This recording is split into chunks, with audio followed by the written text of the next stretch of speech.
Welcome to Democracy Now!, democracynow.org, the War and Peace Report. I'm Amy Goodman. We're broadcasting from Toronto, Canada. 10 leading Republican presidential candidates faced off in the first debate of the 2016 presidential election Thursday night in Cleveland. The main topics of the primetime debate included immigration, abortion, the self-proclaimed Islamic State, and the U.S. healthcare system.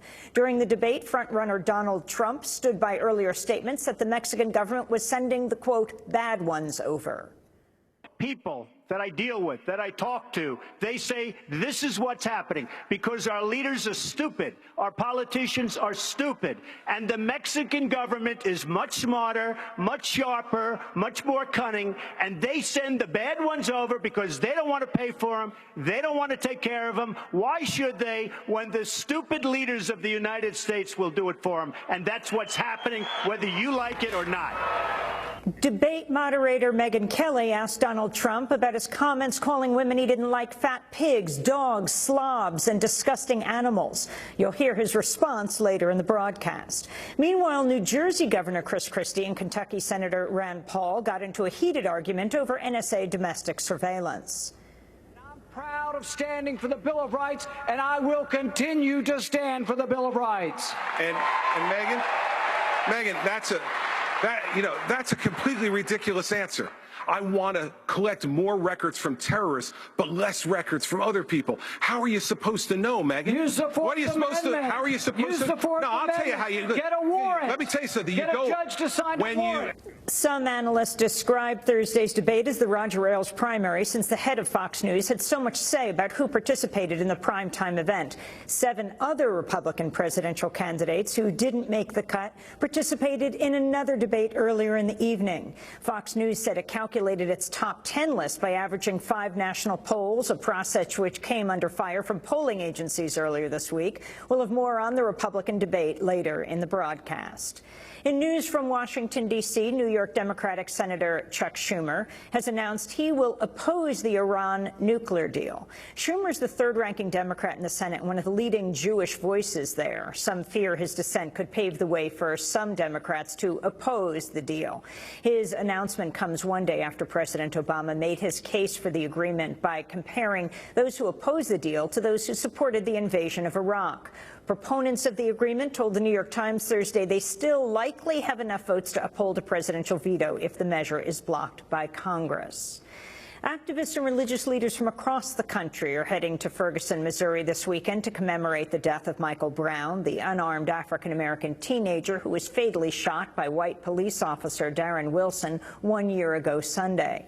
Michael Brown's body lay in the street for more than 4 hours after the shooting. His death and the grand jury's decision not to indict police officer Darren Wilson led to widespread protests in Ferguson and major U.S. cities and became a catalyst for the Black Lives Matter movement. The weekend's events will include marches and a moment of silence midday on Sunday. In news from Saudi Arabia, militants from the self-proclaimed Islamic State have claimed responsibility for a suicide bomb attack that killed at least 15 people, including a dozen Saudi security personnel, Thursday at a mosque. It's the third attack since May for which ISIL militants have claimed responsibility. Meanwhile, in Afghanistan, an explosion near an Afghan army base killed at least 8 people and wounded hundreds in the capital city Kabul in the morning. The attack comes as the United Nations is reporting civilian casualties in Afghanistan are at record high levels this year. A local resident spoke out after the blast. When the blast happened, my children started screaming. All the windows of my house were blown out. My hand was injured. The blast was so powerful.